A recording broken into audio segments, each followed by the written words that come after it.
السلام عليكم، مرحبا بكم في قناه حلويات من مطبخي مع وصفه جديده وفيديو جديد. اليوم اخترت نحضر معكم واحد الحشيوه اللي خفيفه بلي باط وبالكريمه، كتجي رائعه بالكريمه يعني البيضاء، كتجي رائعه البنات. نتمنى انكم تجربوها. الطريقه ديالها سهله التحضير وكتوجد بسرعه، اهم شيء كتجي بنينه بزاف. نمروا لطريقه التحضير. اول حاجه غادي نبداو بلي باط ديالنا.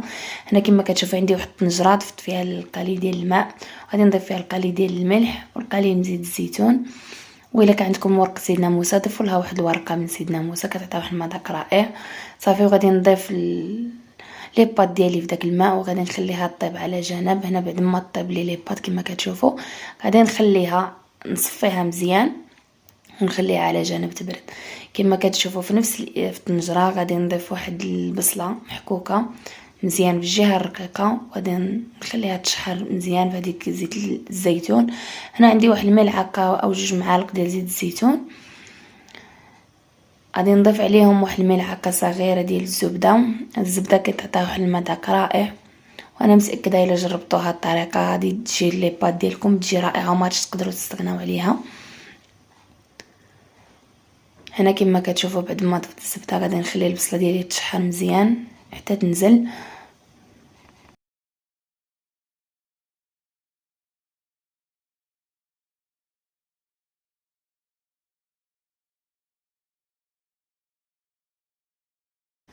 صافي، هنا بعد ما كما كتشوفوا غادي نضيفوا الملعقه صغيره ديال الثومه بعد ما حكيتها بجهه رقيقه. كما كتشوفوا تقدروا تضيفوا الثومه بودره اللي كانت متوفره عندكم.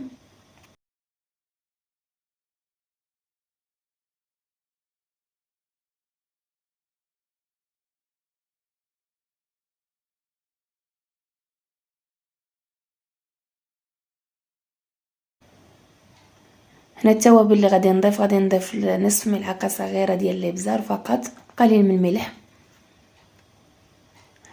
هنا بعد ما نزلت البصله غادي نضيف واحد الملعقه كبيره ديال الدقيق ابيض. غادي ندمج المكونات مع بعض.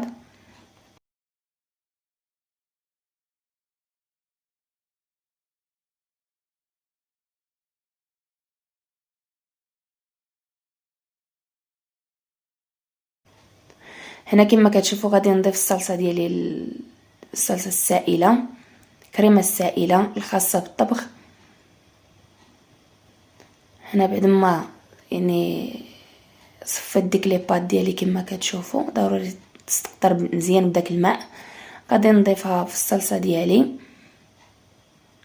وغادي نحاول ندخل هذيك الصلصه كامله في هذيك لي بات. تقدروا تضيفوا لي بات كانت متوفره عندكم. صافي، هنا كاضافه غادي نضيف واحد العلبه ديال الطون ديال الزيت.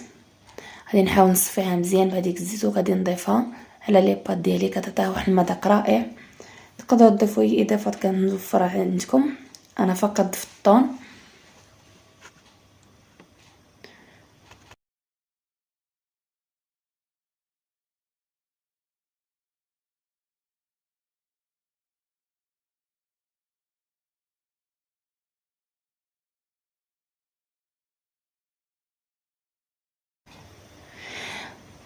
وهنا في الاخير ضفت القليل من الزعتر. كما كتشوفوا بعد ما حكيتو الزعتر كيعطي واحد المذاق رائع، واحد النسمه. صافي، وكما كتشوفوا غادي نمر لطريقه التقديم. كما كتشوفوا بعد ما طابت كتجي رائعه البنات، كتجي معلكه.